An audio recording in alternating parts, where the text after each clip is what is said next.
Hi guys, welcome to the channel. In today's video, I'm going to show you how you can fix that if you don't have notes on Instagram. So before getting into this video, must subscribe to our YouTube channel and click on the bell icon. So the first step you simply need to do is to open Play Store and search for Instagram.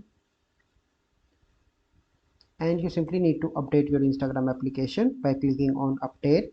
So once you've done that, you simply need to go on to your Instagram account. So once you are on Instagram account, you simply need to click on your profile picture in the right bottom corner, and then you need to click on three bars in the top right and go on to the settings and go on to the account, and here you can see the option of scroll down, switch account type, and then you need to switch to professional account or switch to business account. So I am now in my professional account. Then you need to click on this messenger icon on the top right, and here you can see a notes feature is now showing and you can share your thoughts. So this is the process by which you can fix if notes are not showing on your Instagram. So I hope you find this video helpful. If you find this video helpful, must like this video, subscribe to our YouTube channel for future videos. We'll see you in the next video. Thank you. Have a good day.